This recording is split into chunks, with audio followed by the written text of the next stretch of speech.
Okay, before I go any further into this video, I'm going to openly say, okay, I'm definitely going to rename that video. The video's title, possible final video on GEET. I'm going to immediately say,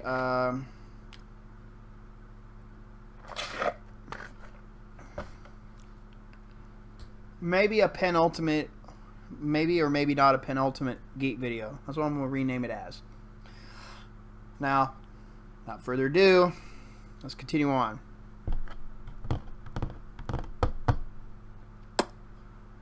What other things can you do to improve the efficacy of the GEET? Well, you can pull a stronger vacuum through that middle pipe. Secondly, you could say if you're bolting this to an engine that's got wider exhaust pipes than what you need, you can make the engine say you got a V8 engine, or you got a inline 4 engine or inline 3 engine. Say the third or final cylinder, the exhaust pipe coming off it, you make it to where you could shove that middle pipe through there and run the GEET rack through it. You weld that so it's shut if you want, or however you want to do it. Have that middle pipe going through there and have all the GEET fixings mounted to it like before and all that. So you have the GEET reactor going through that exhaust pipe. But you can make the exhaust pipe narrow down as it goes around the reactor pipe intake, or reactor pipe itself that's got the reactor rod in it. So it'll serve as a bit of a Venturi effect on the final exhaust. Plus, when it goes through the endothermic heat exchange, pulling heat and kinetic energy from the exhaust into the reformer, to the reactor pipe that goes through it with the reactor rod inside, that'll emphasize that Venturi effect, because when you got pressure and temperature, going down, that's going to make like a vacuum effect on that exhaust, which will raise the efficacy or efficiency of the reformer process. It'll narrow down like this, go over that, around that, reactor pipe, widen back up, and then continue like normal. See? You could absolutely do this effect. And now pairing that with the pulling a stronger vacuum through the reactor pipe, together will only raise the efficiencies that much higher, and increase the likelihood of the different reformation processes to take place more likely, because under vacuum, under vacuum and the heat exchange will only get more fierce. You can do shit like that under certain inches of vacuum, and shit will stay vaporized or vaporize more easily, even heavier liquids, under stronger vacuum, and they'll stay vapor at colder temperatures under stronger vacuum. So there's plenty of incentive alone on that. That alone should be plenty of incentive enough to do this. What could you do? Well, say if you could verify these transmutation claims. Say if you could verify them. What would the implications could that be? I'll give you a couple implications. Say I got coal. I talked about clean coal power on my video, adding points to and critiquing Stossel's video on fossil fuels. Well, say I got a coal plant. I gasified the coal. I built the invert gasifier as cheaply as I could, and then played the inside of the fuel hopper section down to just above the gasifying and reduction zones with a high temp ceramic lining that to just above those zones. Then I made it to where those zones could be replaced at any time. And then next I could take calcite and dolomite, to mix with lignite coal. That's what they use for coal plants. It's lignite. That's where all that thorium and uranium and barium salts and oxides and shit get put out in the atmosphere come from, because it's that particular grade that does it. So it's just, maybe add a little anthracite into it, to clean it up to a degree, if you will. Once you've done this, you gasified this, any potential for coal tar and all that's minimized because of calcite and dolomite helping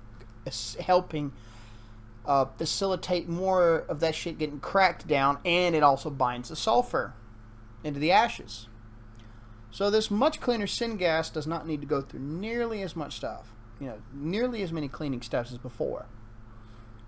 Then you could take exhaust, compress it, and compress that syngas under high pressure, and then whether 95% oxygen or whatever above 80% oxygen, or pressurize that and take them, have them burn off inside a fucking gas turbine, a stationary gas turbine, to make electricity, and then the heat still left over from that burning, as hot as that motherfucker that is. That's why you use exhaust smoke to regulate the temperatures of the burning. And then the heat left over can be used to boil water to make steam. High pressure steam, if you can. That turns over a high pressure steam turbine.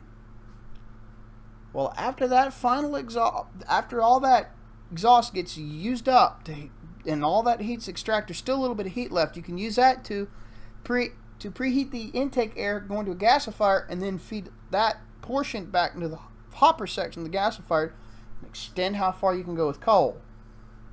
It'll go into pyrolytic distillation and whatnot. Another small part, and then another part of that final exhaust can be used to mix with the fuel and syngas and an air, burn in the gas turbine, like I said already.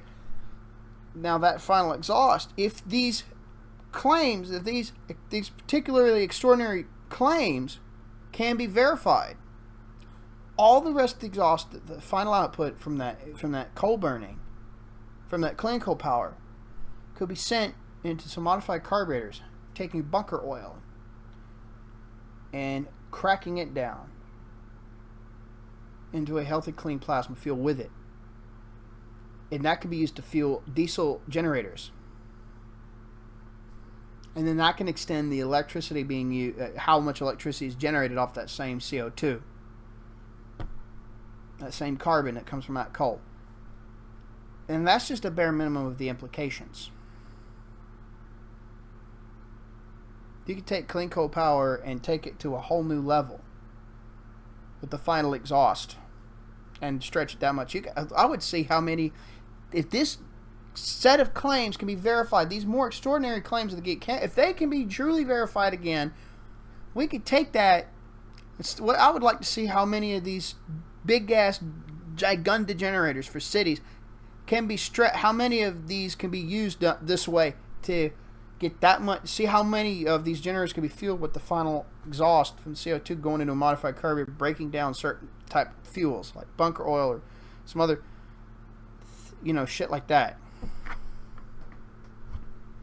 Fueling these big ass diesel generators. That's what I'd like to see.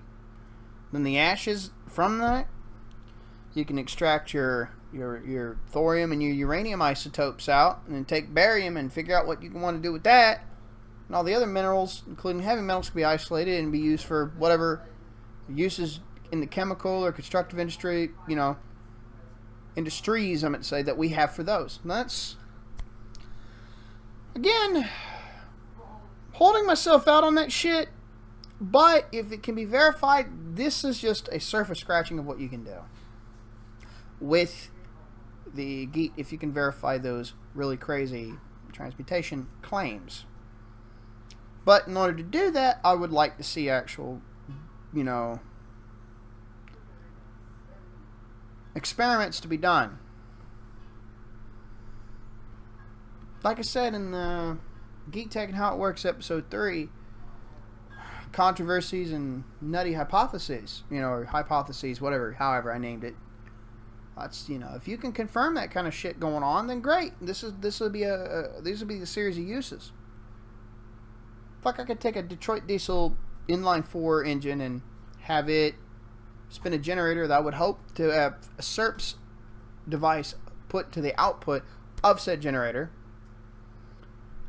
and then the final exhaust from the other pistons or whatever can then be routed to a GEET furnace to be flared off with the the GEET gas that's being torched, and then air mix. Then I could have and then I can use those home power unit screenshots, home power plants screenshots, those plans of those diagrams, and then just run to the hills with it for my house. And that's something you can actually fucking do at that point, and there will be no pollution, none, which is nice to have. Plus, it would also drastically stretch out uses of our fossil fuel supply that we currently have. And I think it would prevent a catabolic collapse, if you will, as discussed by Mr. John Michael Greer.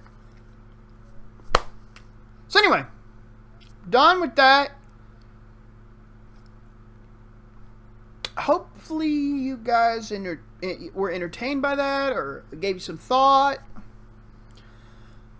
And yes, these are just a surface level scratching of implications for this kind of stuff. But what you could do if these kind of controversial claims were able to be verified genuinely and then open source directly to everybody, and then immediately get archived. So yeah, thanks for watching. Peace.